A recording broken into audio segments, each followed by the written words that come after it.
Hello there everyone, this is I am Mark 3 and welcome back to the giant stompy robot simulator. That is of course Mechwarrior Online. I don't know why I have that kind of tone shift on Mechwarrior Online, but that seems to be just be how I say it. Yes, welcome to that and welcome to another light hero unit, since I'm once again back to what my current task of finalising loadouts for all of my heroes. I also learned, to my surprise, that I've actually got 4 hero/special variants of the urban mech that grant additional C-bills. I'm honestly shocked at that. I wasn't... sorry, hang on. Yeah, here we go. 1, 2, 3, 4. The Irby is a really popular one, so yeah, 4 different hero/special versions of it. While the closest one I think I've got elsewhere is Centurion, the Uziel. I've got the Griffin as well with 2 apiece. And I've got 2 Fafnirs as well. So, you know, it's just kind of weird that way. But yeah, there's actually more hero/special urban mechs than most other mechs out there. So just one of those weird little facts. And I've also got another weird little fact which I'll share at the end of the Mech Lab section, which we're going to do now. But in case you didn't notice, there's the lights on there. So this is, of course, the K9 unit, or the UM-K9. That police special Irby that came out with the Urban Mech pack. So, the long arm of the law, as I'm going to call this particular video if you didn't spot the title. Because this is actually a very simple loadout on the Irby, and maybe it's a bit dull because of how simple it is, but it should be useful nonetheless. Because as you can see, it's got a bunch of weapons in this arm and absolutely nothing else. So, right, Mech Lab, here we go. Unfortunately, I suspect I've failed in one of my previously learned lessons. So, this particular K9 is fitted with Endo-Steel chassis and light ferro armor, along with double heatsink upgrade. It runs on an XL145 engine, giving a top speed of 78.3, which is reasonable for a light mech and is absolutely stellar for an urban mech. So there you go. And as you can see, because of the XL, the weight saving upgrades and things, the mech is actually packed out at 78 out of 78 slots. And there is good reason for that. Supporting the mech, there are 6 double heatsinks, giving a total heat management rating of 1.16, and that's because that left arm is bristling with ER large lasers. Yes, this is a mid to long range sniping machine of the energy variant. It's meant to splash the targets, weaken their armor, and to generally soften them up, while most mechs won't be able to return fire against such a small target at such a distance. But the treble ER largest. The lesson I mentioned, I think I'll use that as my ramble in the next section. So there we go. There is, however, the thing I mentioned, which is the odd little secret. Well, it's not really a secret if you actually customize your K9 since the Solaris update came out a few weeks ago. But it's a little thing I've not actually mentioned. And that is, if we go into camo spec, the fact that bolt-ons have been added to the game. So all mechs released as part of the Solaris Heroes section have got access to bolt-ons, unique to the Solaris set. They are premium currency only at this point with, well actually I think there's one exception, which is actually the one I've got here. But you can do things like add wings to it, add angels, add horns, you know, this kind of stuff. So there's all sorts of little add-ons to customize the appearance of the mechs that appear in the Solaris arena. I mean, you can get your own mech and you can strap a nuclear bomb onto the back of it, which is absolutely safe, I am sure. You can also fit it out like a knight, which this is one I kind of want, but the problem is it's also pricey at 1,000 MC to get, so odds are I'm not going to be getting that anytime soon, if at all. Or you can actually get it with a hoplite. But as you saw, the police light is actually now classified as a bolt-on as well, and unlike the others which can fit on any urban mech, the bolt-on only fits the K9. So when I actually saved this particular loadout, it gave me an achievement which has been added to the game, which is called So Vain. Equip a bolt-on to any mech. So, yeah. I accidentally got an achievement from this because I happened to be customizing a K9. There you go. Still, I'm looking forward to seeing where they go with these bolt-on features in the future, but I suspect they will not be making any kind of C-bill bolt-ons for any foreseeable future. Because, you know, it's a premium currency appearance customization thing, which adds nothing to the mech, but changes the appearance. So, you know, kind of a shame. But yeah, that is the loadout and its configuration. There is one thing I should probably mention though, is my previous version, before I settled onto this one, was slightly better in terms of its flexibility and firepower. It featured 2 ER small lasers in the center torso, so you know it had that as a holdout capability and close range thing, which produces much less heat, at the cost of being much less range and stuff like that. Though the problem is you had to trade a double heatsink for that, which dropped it to 1.11, which is even worse. The heat management on this mech is not stellar, to say the least. Which brings me neatly to the lesson which I'll be talking about in the first match. But until then, come along, little K9. It is time to go and harass some felons. Yes. Well, they're using weaponry, so they must be felons. Only the police can have weapons. I am the law. Hello. Hey. Hello. Greetings. Target practice. Happy hunting, everyone. Reactor online. Alright, bundle it up, stay as a team. Sensors online. Weapons online.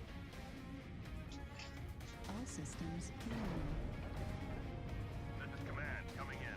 Intercept the enemy escort team and destroy their VIP mech. Okay, here we go, ladies and gents. Welcome to Frozen City. The game mode High ground as is... usual. The game mode is... Yeah, I think the enemy Escort. mech goes over the other side though, where the wreck is. Also, as you heard, we got some talkers. You also saw me reconfiguring my weapons payload really quickly as we dropped in. That's because it was still set up to how it was when I had the extra backup weaponry in the center torso. I don't need that. So, in an attempt to do heat management, I've got one weapon group firing all 3 lasers, and the other firing the lasers one at a time. So, you know, just try and help out with that. Because the lesson which was taught to me by my first Raven mech, the very first mech I ever bought in this game, is that on a mech of this size, a treble ER large setup is difficult to manage. If you're going to go sniping on a light mech, a double ER large is much better. As in, it's much easier to manage it. Ooh, I keep talking over people. Can we have ECM on the flag, please?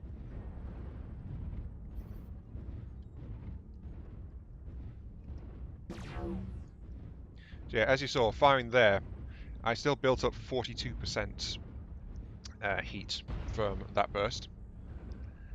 And I didn't actually hit anything either because I don't have advanced zooms. Target acquired. New target acquired. Enemy fast movers in F8. And I've already been splashed by incoming fire, so, you know, moving up. This is very much don't get in the way mech. The light on the other side in Echo 8. Move on the light.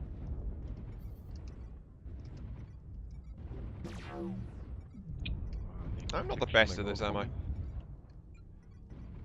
Maybe I should even do that most heretical of things and unlatch my arms.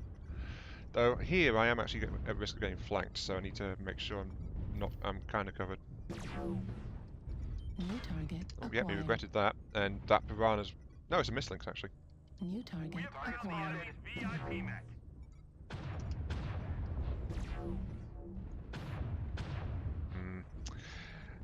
Right, so the lesson was, Keep moving up on I tried treble ER sniper, I remember, in that before. In a Raven, which is 5 tons heavier than this, by the way, so it can actually fit more cooling. And it was overloading constantly, Receiving reports that the enemy's VIP because mech the burst from a treble ER is just too hot, essentially.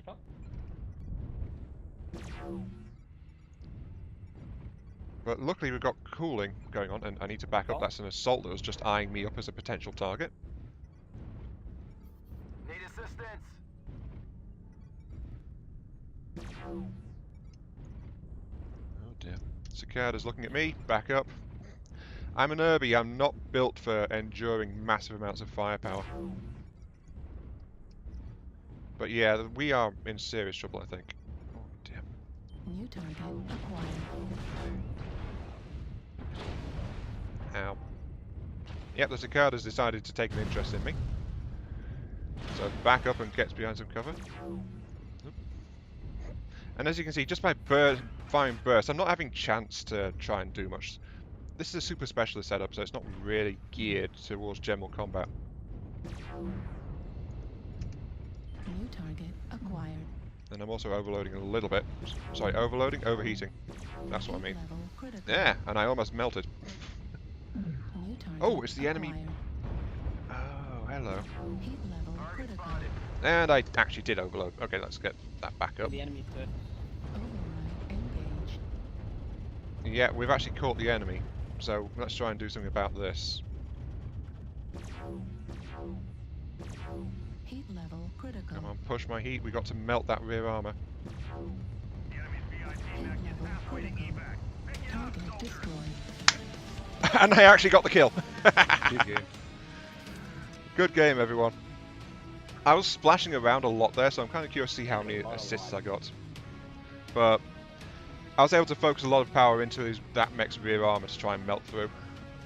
I'm kind of surprised I got the killing hit though, but you know, we are large, they're kind of going to do something. Only 3 assists, 1 killing blow.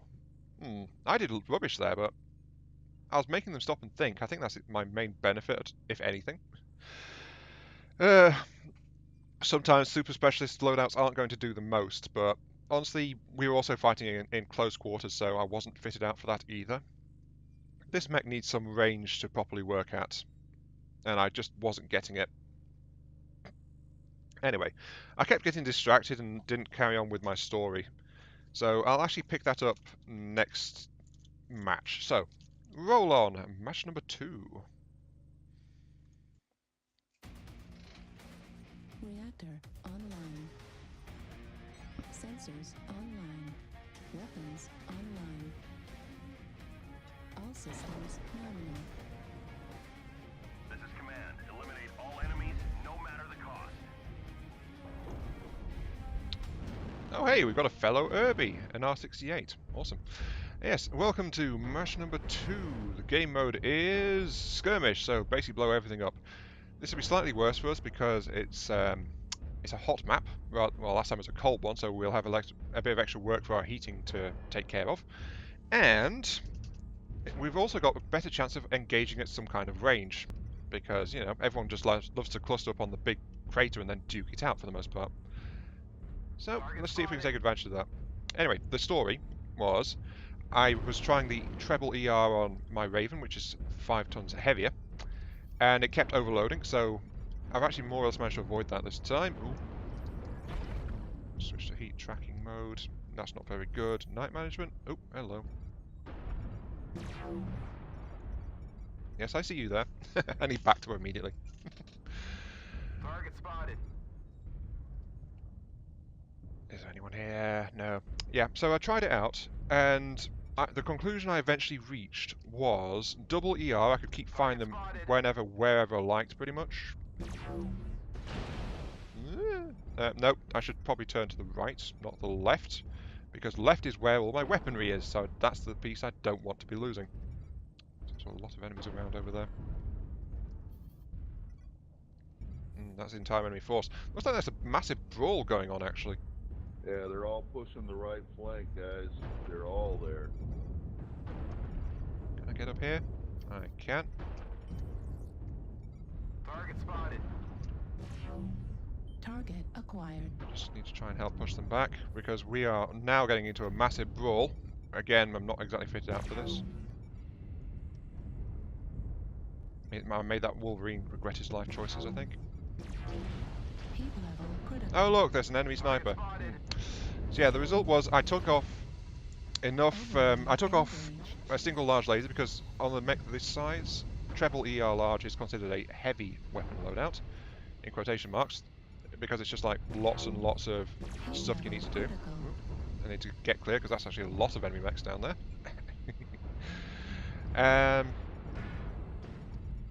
We're experiencing some Heat losses. level Don't get critical. sloppy. And as you can see, I'm pushing. I'm by trying to main. Is that? Are you a friend or you're a friend? Heat level critical. But just by trying to maintain all this, I am actually overloading really quick. So if you're going to snipe ER lasers, I was trying to say things. Darn it. Damage. If you're going to try and snipe on a light mech, basically double ER is much easier to handle than treble. Though the treble does have greater output, but double you Yeah, it looks like potentially they're all have. going to the top of the hill. In double you potentially Careful have when you Target put those up there. acquired. better heat management, and you have space for some supporting weaponry as well. So it's the difference between a specialised and super specialised loadout, I think. But yeah, I think we're going to lose this one quite likely. I splashed a bunch of them, but unfortunately they engaged in the death ball first, and our forces weren't all there. So we were getting slightly overrun. Oop, yep, there he goes. Actually, let's see, where's my fellow Irby? Is he still around? New target. Wolfhound. Now let's check. Oh no, yep, he's well and truly dead. So yeah, basically Critical. we've got a lost match on our hands, and I think this Irby just runs a bit too hot. If I can stay at distance, it's going to be good, but the question is, you know, staying at said distance. It's kind of a struggle to do that. Only 83 damage, but I actually got 3 assists that time. But yeah, I'd definitely class this loadout as a super specialist. I'm not sure if I'm going to hang on to it, but hey, it's one of those odd, quirky little designs, kind of. It's really simple, but it is a quirky one, nonetheless, because of its poor heat management and heavy weapon load. So it's something that's occasionally worth looking at to poke around and see how you feel about that kind of thing. And honestly, it's been quite a while since I've featured a super specialist of this particular caliber on the channel, so, you know, there's entertainment value in the video too. But as I said, I'll have to think about if I'm going to keep this particular loadout. I'm thinking probably drop it to a double and then help it out with some additional weaponry or something like that. But I might have just been playing it wrong, I'm not entirely sure either. This K9, I need to think about it a bit. But still, this has been UM-K9. Thank you all very much for watching. I hope you guys have enjoyed the show and my kind of thoughts slash mangled story slash waffling on nonsense. And, you know, I never actually turned the lights on. Now that I think about it, I never actually turned the lights on, not once in that. That feels like a missed opportunity. I really should have done that. But yeah, thanks for watching, and I'll see you all some other time.